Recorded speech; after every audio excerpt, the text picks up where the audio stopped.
আসসালামু আলাইকুম প্রিয় দর্শকবৃন্দ। এখন আবার আরেকটা এপিসোড নিয়ে আসলাম। এটা দেশের গোটা মুসলিম জাতির জন্য একটা মূল্যবান বাণী বলে আমি মনে করি। এই ক্ষুদ্র মানুষ হিসাবে আমি জানাইতেছি, পৃথিবীর যত মুসলমান আছেন ভাইরা, all our Muslim, whole world, I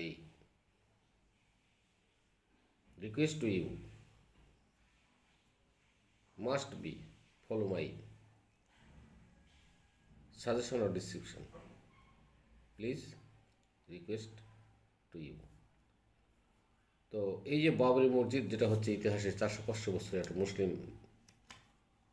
রাজা বাদশাহ তারা করে গেছেন, সেটাকে ধ্বংস করার জন্য বহু বছর ধরে প্ল্যান। সেখানে মন্দির ছিল, এটা ছিল, সেটা ছিল, শেষ পর্যন্ত 92 সালে মসজিদটাকে ভেঙে দিলেন। কত মুসলমান ভাইকে মেরে ফেলেছে, যার বিচার ভারতের মুসলমানরা পায়নি।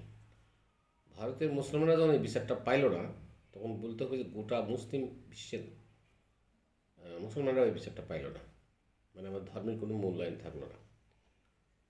তো সবাই বড় বড় মুসলিম দেশ, ইন্দোনেশিয়া, মালয়েশিয়া, সৌদি আরব, তুরস্ক, এরকম বড় বড় দেশ যারা মুসলিম আছেন, তাদের কাছে আমার অনুরোধ, আই রিকোয়েস্ট টু ইউ, অনুগ্রহ করে ভারতে যে বাবরি মসজিদ হচ্ছে সেটাকে আর্থিকভাবে সহায়তা করবেন, মৌখিকভাবে করবেন, রাষ্ট্রীয়ভাবে করবেন, অবশ্যই করবেন, অনুদান দেবেন। বিশেষ করে আমি সৌদি আরবকে বলবো, সৌদি আরবের বাচ্চা এবং প্রশাসনিক কর্মকর্তা সালমান সাহেবকে বলবো যে আপনারা যেভাবে পারেন, যেখান থেকে পারেন, সব দেশ একত্রিত হয়ে এই মন্দির যেন, বাবর মসজিদ যেন স্থাপিত হয় এবং সাহায্য করবেন এবং প্রতিবাদ জানাবেন।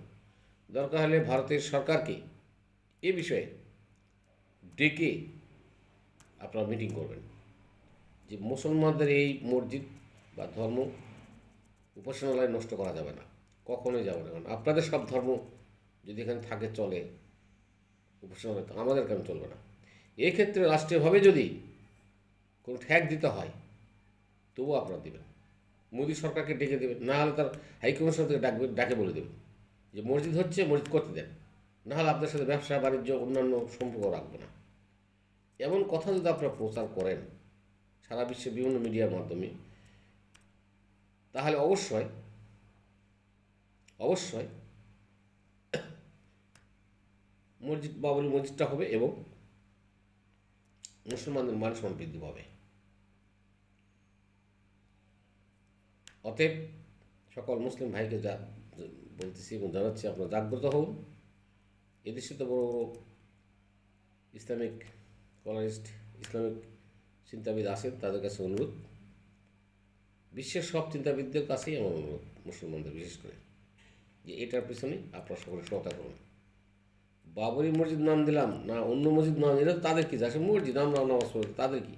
আর সেখানে কোনো, তারা বলেছে যে কোনো আমরা মারামারি, কিলাকিলি, কোনো উস্কানিমূলক কোনো কাজকর্ম আমরা করব না।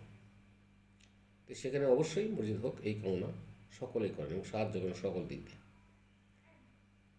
তো সবাই আমরা ধর্মের জন্য লড়াই করি, জীবনের জন্য লড়াই করি, পরকাল আমাদের জন্য ভালো হবে, পরকাল আমরা ভেস্তে যেতে পারবো। অতএব সকলেই আল্লাহ রসুলকে ভালোবাসি, কোরআন হাদিস মেনে চলি, ছেলেমেয়েদেরকে কোরআনে শিক্ষিত করি। সকলে ভালো থাকুন, সবার মঙ্গল কামনা করি এবং সকলে আপনার সাবস্ক্রাইব করে লাইক করতে পারবেন। খুদা হাফিজ, ভালো থাকুন।